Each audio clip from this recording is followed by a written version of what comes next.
Hey everyone, welcome to the Mariel Hatter. My name is Mariel, and today I'm going to answer the cruelty-free tag. And bonus, I'm going to be doing my makeup as we go. So you could say this is a get ready with me / get to know me video. And if you just saw my previous video, I prepped my face with a bunch of new Pacifica beauty products. So go check out that video too. One of my favorite Instagrammers and YouTubers, Brown Bunny Meli, tagged me to answer these questions. Meli has an awesome Instagram feed. She just hit 1,000 subscribers and her YouTube posts are on fire. Go check her out. I'll link one of her recent videos in the comments down below. So thanks Meli for tagging me. Let's get started. So first question is an easy one. When did you go cruelty-free? It's been almost 4 years since I went vegan. Can't believe it's been that long. And as soon as I went vegan, I also started to switch all of my beauty products to be cruelty-free and vegan. So yeah, it's been pretty much 4 years. And yes, I know I still owe you my vegan journey story and how I became cruelty-free in detail. I need to put that on my to-do list. I always get excited and start doing makeup videos instead. Next question is, why did you go cruelty-free? Well, I went cruelty-free basically because when I was doing all of my research on how to become vegan and the kind of diet I wanted to follow, people were also talking about cruelty-free makeup and a cruelty-free lifestyle. One of the first vegan YouTubers I followed was Freely the Banana Girl, and Freely's a little out there, but she says a lot of truths. And one of the things I remember her talking about was the cognitive dissonance, saying that, you loved animals and that you wanted to protect them and save them, but continue to eat them or to use products made from their flesh, or you supported companies and brands that tested on animals. Now, by this time, I had a ton of makeup that wasn't cruelty-free. This was kind of a shock. I wanted to do everything right, so I decided that it was time to refresh my makeup kit, to get rid of all of the products that were too old or that weren't of my liking anymore. And then from there, I would start getting into more eco-conscious brands, maybe try out some green beauty, but most importantly, everything had to be cruelty-free, and ideally, everything would be vegan. And so I did. I was kind of done being hypocritical about saying that I love animals and I wanted better things for the environment if I continued to eat meat and buy products from companies that tested on animals. Next question, what is your favorite cruelty-free brand?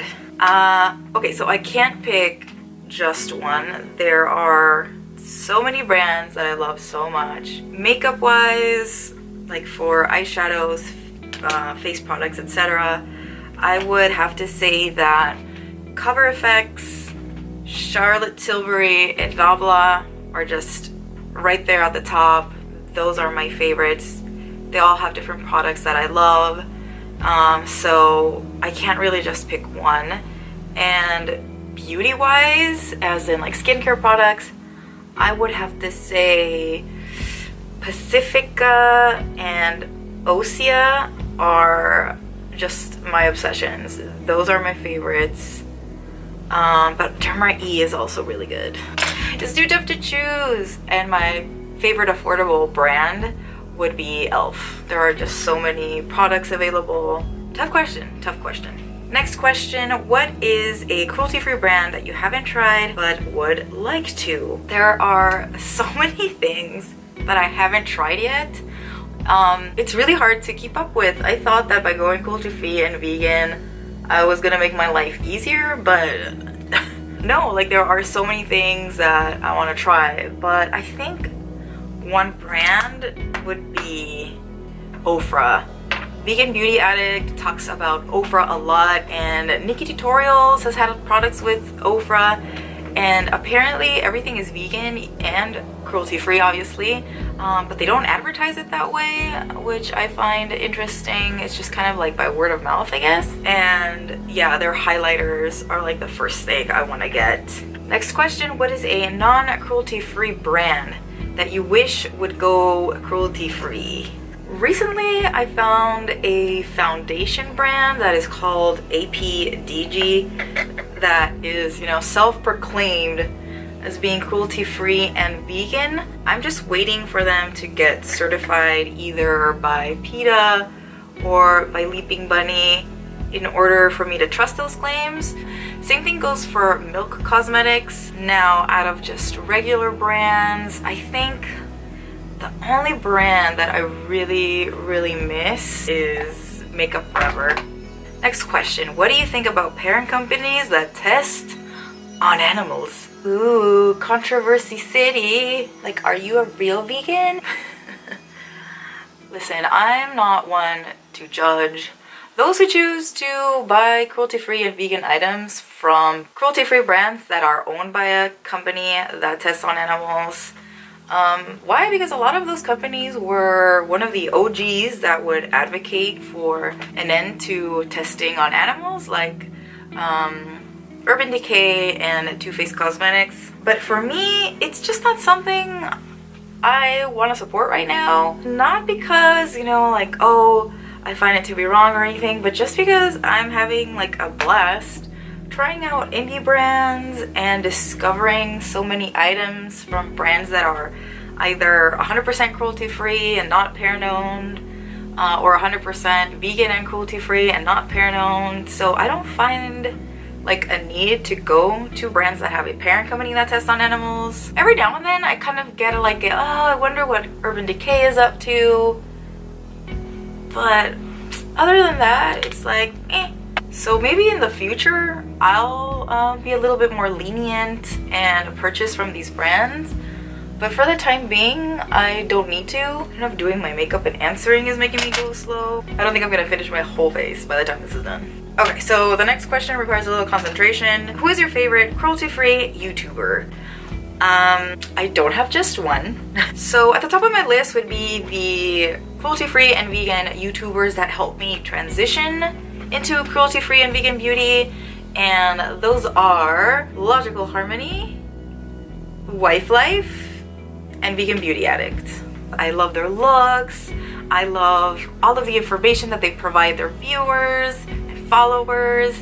And I just love their personalities. They're so great. They feel like perfect angel guides for those of us who are into cruelty-free and vegan beauty. So I highly recommend them. After them, Brown Bunny Meli, the Cruelty-Free Vanity, and Velvet Report are my favorite YouTubers. And there are a lot of people that I follow on Instagram that don't post that often on YouTube that I also love, but I'll save them for another video. And my camera got a little bit too hot, so I had to give it a break. Next question, what is your favorite cruelty-free dupe or replacement for a non-cruelty-free product you used to use? Wow, I can't think of a specific item, but the one thing I was happiest to be able to find a good replacement for was for my eyeshadows. I had a lot of MAC eyeshadows before.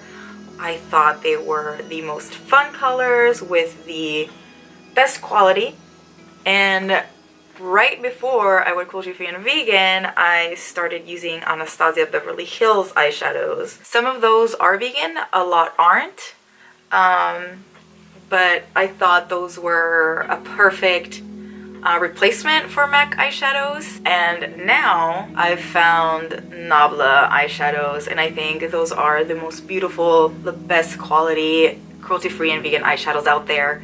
So I'm happy I could just find a dupe for that whole category.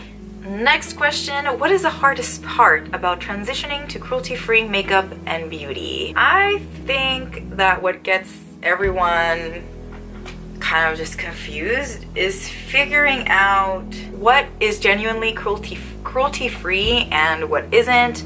Like this whole notion about companies advertising as being cruelty-free, vegan, etc., and they end up having a parent company that tests on animals. I think that's just what trips a lot of people up. But with a little time, and honestly, it's just a little time and a little practice, you know, do your research, you get it down, and you can just tell like from a mile away if something's vegan or not. And something else that a lot of people don't talk about is that you really have to be patient with yourself. Maybe you have a ton of makeup and it's not like realistic to switch all of your non-cruelty-free makeup to cruelty-free makeup overnight. It's gonna take time. It took me like 2 years to kind of phase things out, replace, test things, find things that I like. So you have to be easier on yourself. I really wish someone would have told me that since the beginning. All right, question number 10, and I just haven't even done my eyes yet. I'm having to focus on my face. What is your biggest tip for someone who wants to transition to cruelty-free makeup and beauty? First, I would congratulate them and welcome them to the cruelty-free tribe. Then I would tell them to download the Leaping Bunny app and the PETA app on their phones to check brands to see if they're cruelty-free or not, and to just find more information about brands they probably never heard about. Then I would tell them to subscribe to my channel no, to YouTubers that talk about cruelty-free beauty, and to just take it slow. You know, find the people that have similar tastes as them, and I don't know, people that you just trust their opinion. It kind of takes time. Yeah, that's where I would tell them to start. And okay, we are at the last question. I haven't even touched my eyes yet. I guess this is a get ready with me / get to know me / my face routine. Okay, last question is, what is your favorite thing about the cruelty-free community? I love the fact that we all came to this like not knowing what the heck we were doing, but we just had this feeling in our heart that we've had enough with supporting a part of the beauty industry that didn't have the best interest of animals at heart. And I also like that it's kind of like the regular YouTube beauty community. I thought I was going to be missing out on so much after going cruelty-free and vegan when it came to makeup, but I really didn't. And just to reiterate, the best part is that we all have a clear conscience that we're not contributing to animal cruelty. And surprise! Through the magic of television, I just did my eyeshadow and my lips. I ran out of questions, I'm running out of time, so this is the end result. There you go, there is my answer to the cruelty-free tag. I don't know who to tag. I think everyone I know has already been tagged. So if you want to answer this tag, tag your it. And I guess that's it. Thank you so much for watching and for hanging out with me for a little bit. Don't forget to comment, like, subscribe, hit the notification bell, share this video with a friend. I would really appreciate it. I will see you in the next video, and until then, bye.